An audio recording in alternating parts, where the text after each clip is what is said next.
ভবানীপুরে জিতল কে?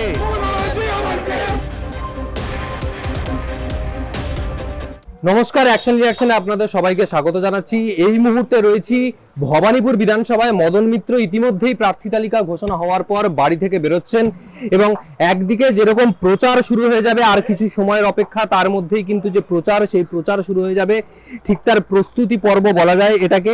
এবং তার মধ্যেই মদন মিত্র তিনি বাড়ি থেকে বেরোচ্ছেন। বাড়ি থেকে বেরিয়ে তার একের পর এক কর্মসূচি, যেহেতু সামনে বিধানসভা নির্বাচন, প্রার্থী তালিকা ঘোষণা হয়ে গেছে, তারপরই এই সময় দাঁড়িয়ে মদন মিত্র তিনি বাড়ি থেকে বেরোচ্ছেন ভবানীপুরে। তবে সে ভবানীপুরে যে তৃণমূল জিতবে সে কথা কিন্তু একেবারেই তিনি বিশ্বাসী, মমতা বন্দ্যোপাধ্যায় জিতবেন সে কথাও বিশ্বাসী। এবং তারই পাশাপাশি ভবানীপুরের মাটিতে যে খেলা অন্য রকম হবে আজকের এই দিনে, শুভেন্দু অধিকারী নিয়ে তিনি কোনো কথা বলতে চান না। আর এই বিষয় নিয়ে আরো বিস্তারিত কথা বলবো, আমাদের সঙ্গে রয়েছেন সিনিয়র জার্নালিস্ট ষষ্ঠী চট্টোপাধ্যায়। ষষ্ঠীদা, একদিকে তৃণমূলের প্রার্থী তালিকা প্রকাশ, সেখানে নবীন প্রবীণ ভারসাম্য আমরা দেখছি, সেই জায়গায় মদন মিত্র তিনি বলছেন যে আজকের দিনে কোনো খারাপ কথা বলবো না, কারণ ভবানীপুর নিয়ে প্রশ্ন করা। কি বলবে এই বিষয় নিয়ে? দেখো, প্রথমে যেটা বলবো যে মুখ্যমন্ত্রী মমতা বন্দ্যোপাধ্যায় তার কালীঘাটের বাড়ি থেকে তৃণমূল কংগ্রেসের 294টি আসনের মধ্যে 291টি আসনের প্রার্থী তালিকা ঘোষণা করেছে এবং 3টি কেন্দ্র মূলত দার্জিলিংয়ে অর্থাৎ জিটিএর সাথে তাদের একটা সার্বিক জোট হয়েছে অনিক থাপাদের সাথে। সেই কারণে এই 3টি আসন ছেড়ে 291টি আসনের মধ্যে 226টি অর্থাৎ 2026-এর এই বিধানসভা নির্বাচন, সেখানে 226টি প্লাস আসন পেয়ে চতুর্থবারের জন্য বাংলার মসনদে বসতে চলেছে শাসক দল তৃণমূল কংগ্রেস। এবং আজকে যে 294টি আসনের প্রার্থী ঘোষণা করা হয়েছে, সেখানে দেখো বিক্ষিপ্তভাবে দুই একটা প্রার্থী ছাড়া, ধরো পানিহাটিতে নির্মল ঘোষ বা বেলেঘাটায় পরেশ পাল, এই রকম কয়েকটা প্রার্থী, যেমন উত্তরপাড়ায় কাঞ্চন মল্লিক, বেশ কিছু আসনের প্রার্থী একটু পরিবর্তন করা হয়েছে। কিন্তু সেই জায়গায় কারা প্রার্থী হলো? কুণাল ঘোষ, সেখানে হচ্ছে দেবাংশু, সেখানে তৃণাঙ্কু, সেখানে একের পর এক প্রার্থী। এবং এই যে প্রার্থীর যে মুখ বদল, এটাও কিন্তু একটা মাস্টার স্ট্রোক বলা যেতে পারে। এবং আর একটা কথা বলতেই হয় যে প্রতিকুর রহমান যে তৃণমূল কংগ্রেসে যোগদান করেছিল, সেই প্রতিকুরকে কিন্তু এবারে টিকিট দিল না। এবং টিকিট দিল না একথা বলা হয়তো ভুল হবে, প্রতীক নিজেই এবারে নির্বাচনে অংশগ্রহণ করতে চাইছিল না। এবং যে প্রশ্ন উঠে আসছে যে আজকে আমরা ভবানীপুরে দাঁড়িয়ে দুই যুযুধান শিবির, বঙ্গ রাজনীতির দুই যুযুধান শিবির অর্থাৎ মহারথী বলা যেতে পারে, একদিকে মমতা বন্দ্যোপাধ্যায়, অন্যদিকে রাজ্যের বিরোধী দলনেতা শুভেন্দু অধিকারীর এই টাফ ফাইটে কে এগিয়ে থাকবে। কিন্তু নন্দীগ্রামে সেই কিন্তু পবিত্র কর, যে পবিত্র কর 2021-এ যে বয়াল থেকে মূলত রাজ্যের মুখ্যমন্ত্রী মমতা বন্দ্যোপাধ্যায় পরাজিত হয়েছিলেন, যে পঞ্চায়েত এলাকা থেকে, সেই বয়ালের যিনি বিজেপির একেবারে শুভেন্দু ঘনিষ্ঠ, সেই পবিত্র এবারে তৃণমূল কংগ্রেসে যোগদান করেই নন্দীগ্রামে ভূমিপুত্রই এবারের নন্দীগ্রামের প্রার্থী। এবং যখন এই ভবানীপুর কেন্দ্র নিয়ে এত চুলচেরা বিশ্লেষণ হচ্ছে, শুভেন্দু অধিকারী 2021-এ রাজ্যের মুখ্যমন্ত্রীকে পরাজিত করেছিলেন, এবার কিন্তু পাল্টা দেওয়ার সময় এসে গেছে। আমি বলছি রিক, একেবারে পাল্টা দেওয়ার সময় এসে গিয়েছে। দীর্ঘ সময় ধরে বঙ্গ রাজনীতিতে যেভাবে মমতা বন্দ্যোপাধ্যায়ের বিরুদ্ধে যে কুৎসা, তার সরকারের, তার বিধায়ক, তার মন্ত্রীদের বিরুদ্ধে যে কুৎসা করা হয়েছে, সেই কুৎসাটা যে মুখ্যমন্ত্রী মনে করছেন যেটা একেবারেই কুৎসা নয়, এটা একেবারে রাজনৈতিক পরিকল্পিত একটা ষড়যন্ত্র। যে কারণে আমরা দেখেছি যে দুর্নীতির সাথে যাদের নাম জড়িয়ে ছিল তাদেরকেও কিন্তু এবারে প্রার্থী করা হয়েছে। এবং তাদের মধ্যে অবশ্যই রেশন বন্টন দুর্নীতির কথা বলো, সেখানে আমরা দেখেছি জ্যোতিপ্রিয় মল্লিককে কিন্তু প্রার্থী করা হয়েছে কাজল শেখকে প্রার্থী করা হয়েছে, কারণ গরু পাচারের সাথে এই কাজল শেখের নাম জড়িয়ে ছিল, সেখানে প্রার্থী করা হয়েছে। এই রকম নিদর্শন পরেশচন্দ্র অধিকারী, অর্থাৎ এই যে নিয়োগ দুর্নীতির প্রথম যে নামটা উত্তরবঙ্গে উঠে এসেছিল পরেশচন্দ্র অধিকারী, রাজ্যের শিক্ষা প্রতিমন্ত্রী, সেই পরেশচন্দ্র অধিকারীর ওপরেও আস্থা রেখেছে মুখ্যমন্ত্রী তথা তৃণমূল সুপ্রিমো মমতা বন্দ্যোপাধ্যায় সার্বিকভাবে 294টি আসনে প্রার্থী তো অবশ্যই তৃণমূল কংগ্রেস যে দিয়েছে, কিন্তু এই 294টি আসনের প্রার্থীর মূল মুখ হচ্ছে মমতা বন্দ্যোপাধ্যায়। এবং যে মমতা বন্দ্যোপাধ্যায় এই নির্বাচনে তিনি যে বারবার নির্বাচনের পরবর্তীতে যেভাবে তিনি আজকে প্রার্থী তালিকার শুরুতেই বলেছে যে এসটি এসসি ওবিসি এবং তারপরে রাজবংশী, তারপরে হচ্ছে এই যে বিভিন্ন সম্প্রদায়, তরুণ প্রজন্ম এবং শুধু তাই নয় বয়স্ক, প্রত্যেককেই কিন্তু জায়গা দিয়েছে এই 294 আসনে। ফলে শুভেন্দু অধিকারী তিনি যে দিবাস্বপ্ন দেখছেন ভবানীপুরে তিনি মমতা বন্দ্যোপাধ্যায়কে হারাবে, আমি তো বলবো তার নন্দীগ্রাম পর্যন্ত সীমাবদ্ধ। কারণ তাকে বোতলবন্দি করে দিয়েছে, এটা শুভেন্দু অধিকারী ভুলে গেছে। শুভেন্দু অধিকারী ভুলে গেছে যে তাকে কিন্তু বোতলবন্দি করে ফেলেছে তার দলের নেতৃত্ব।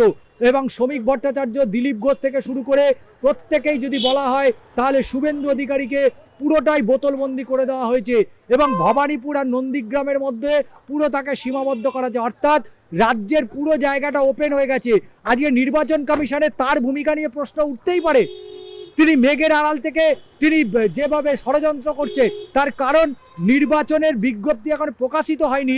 রাজ্যের মুখ্য সচিব, রাজ্যের স্বরাষ্ট্র সচিব এবং রাজ্য পুলিশের ডিজি, সিপি, 12টি জেলার সিপি বদল করা হয়েছে, কমিশনার বদল করা হয়েছে। কার ভিত্তিতে? এখনো নির্বাচন কমিশন নির্বাচনে বিজ্ঞপ্তি প্রকাশ করেছে? আজকে রাজ্যে যদি বড় কোনো যদি বিপর্যয় হয়, এই যে কালবৈশাখী ঝড় প্রতি বছর আমরা দেখেছি, একটা বড় সড়ো জেলা, বিশেষ করে শহর নয়, কলকাতা বাইরে অর্থাৎ শহরাঞ্চলে যে লণ্ডভণ্ড হয়ে যায়, আজকে নতুন যাদেরকে এই পদাধিকারী হিসাবে নিয়ে এসছে মুখ্য সচিব বা স্বরাষ্ট্র সচিব, তারা পশ্চিমবঙ্গের ম্যাপটা জানে। আজকে জলের যদি কোনো সমস্যা হয় সেটা কারা সামলাবে? আজকে যিনি দায়িত্ব নিয়ে তিনি সামলাবেন। আজকে বিদ্যুতের যদি ঘটনা কোনো ঘটে তাহলে তার দায় কে নেবে?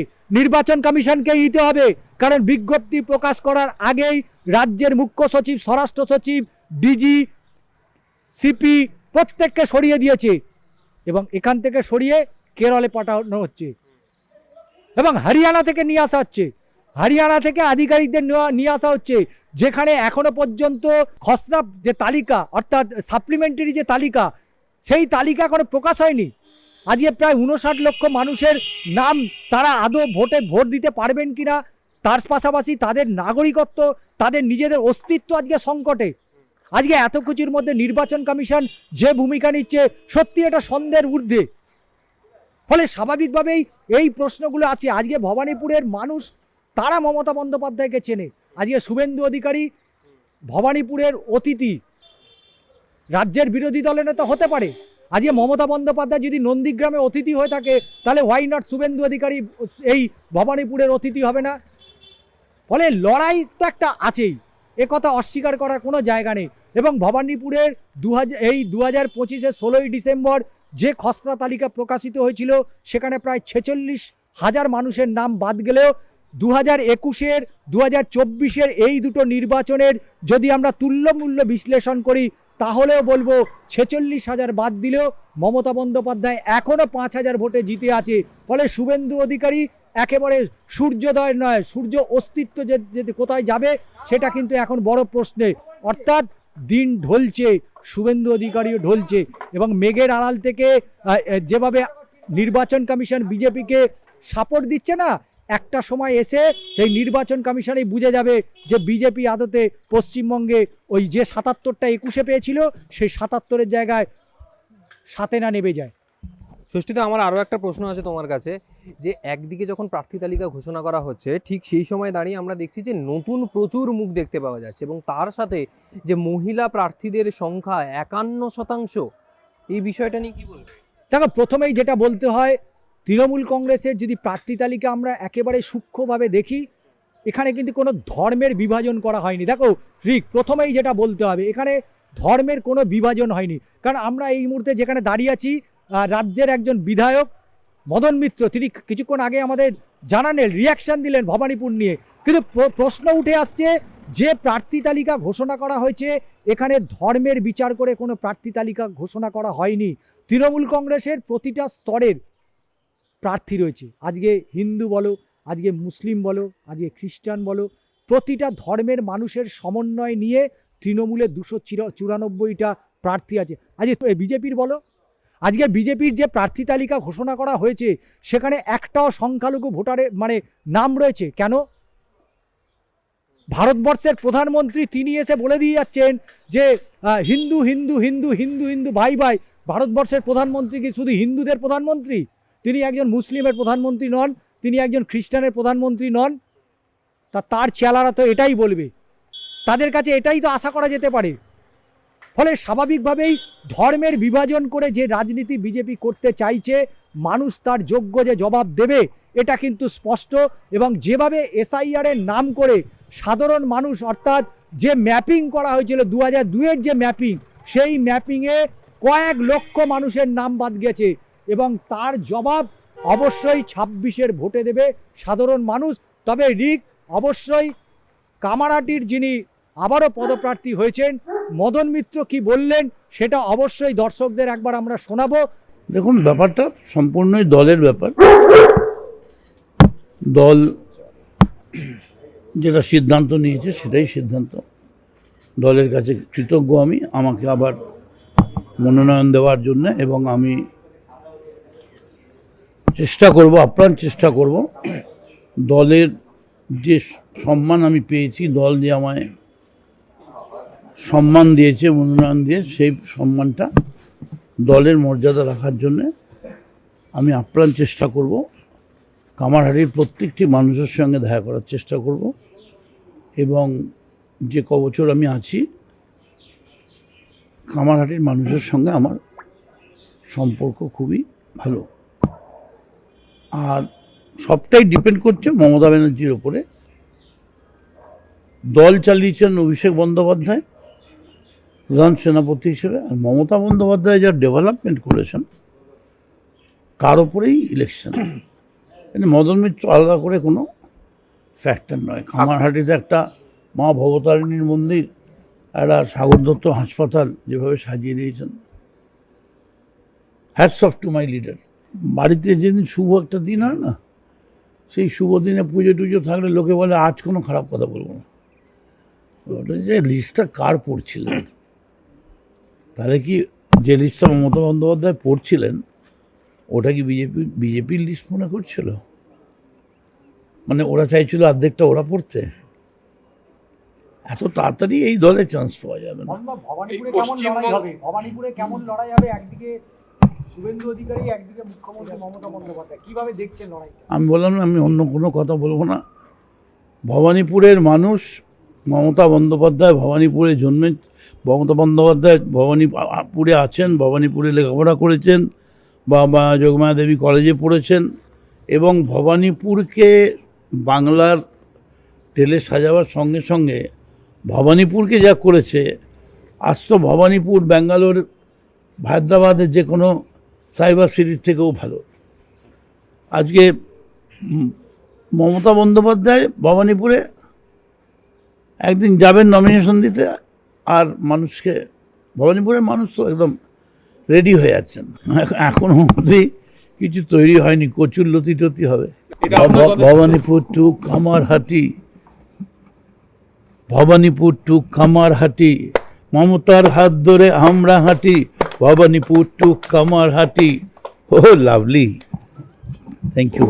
শুনলেন মদন মিত্রর কথা। ভবানীপুর হোক বা কামারহাটি, প্রতিটা জায়গায় যে জোড়া ফুল ফুটবে সে কথা তিনি বলছেন। বিধানসভায় একেবারে দোরগোড়ায় দাঁড়িয়ে, আর এই দোরগোড়ায় দাঁড়িয়ে যখন এই বিধানসভা নির্বাচন, প্রতিটি রাজনৈতিক দলই তাদের প্রার্থী তালিকা ঘোষণা করছে। প্রতিটি রাজনৈতিক দলের প্রার্থী তালিকায় একাধিক চমকও থাকছে। আজকের মতো বিদায় নিচ্ছি। ভিডিওটা ভালো লাগলে অবশ্যই লাইক কমেন্ট করবেন, চ্যানেলটি সাবস্ক্রাইব করবেন। বিধানসভা সংক্রান্ত প্রতি মুহূর্তের খুঁটিনাটি আপডেট আমরা নিয়ে আসবো আপনাদের সামনে।